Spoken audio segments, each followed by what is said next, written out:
thought I'd see the day that you would have Lansing pass a bill governing the future of Detroit schools where every single Detroit legislator voted against it. You know, the state of Michigan has been dictating the schools in Detroit since 2009.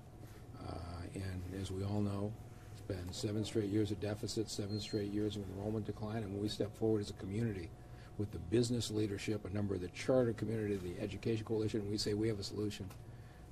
To have that disrespected is very disappointing.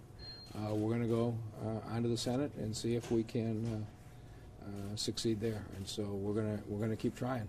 But at some point, it's just not right to keep imposing solutions on Detroit schools from Lansing that has no support from Detroiters. Why do you think there is such opposition to the Education Commission? You know exactly why there's opposition. I mean, there's one group that is opposing this, and even when you get charters in Detroit to stand up and say, we want a local standard, we can succeed with a single standard, let's apply it to DPS and to the charters in Detroit together, we embrace this. There are other forces in the charter movement who say we want no restrictions at all under any circumstance. If you haven't seen it, there's a new report out from Michigan State that suggests that the uncontrolled expansion of these schools is contributing to the decline in the city of Detroit. You know, Michigan State study came out about 48 hours too late to help with the House, but hopefully the Senate will take a look at it. Do you think it's do you believe it defeated the DeVos family? Well, you know, we know what's happening here, and we're going to keep grinding it out. I wish the governor had stayed stronger than he did, but we're going to see on the Senate side whether we can convince enough senators that a solution for Detroit schools ought to actually have some support for Detroiters. And lastly, what do you have to say to the parents who are frustrated, just DPS in general right now, and now this?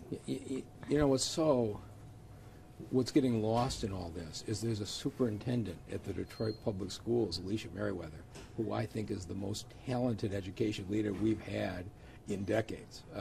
She is capable of leading a resurgence in this district, and I wish she'd be given the chance to do it. And we're going to keep working to see if that can happen. One more question, please. Okay. You're angry about this, right? I mean, you're fired up. Your eyes. Well, hopefully not in my voice. It's just very. The state has failed for 7 straight years in running the schools. 7 straight years of deficits, 7 straight years of achievement decline. And when the Detroit community comes together and says we have a different solution, to be disrespected again is enormously frustrating. And I'm very concerned that they've passed a bill that's going to blow $600 million, and then when it comes time to fix it, say, you know, we already spent the money. And so I'm hoping the Senate was responsible. The Senate passed an outstanding bill the first time. I hope they have some pride in it, and I hope they stick with it. All right, thank you guys. Thank you.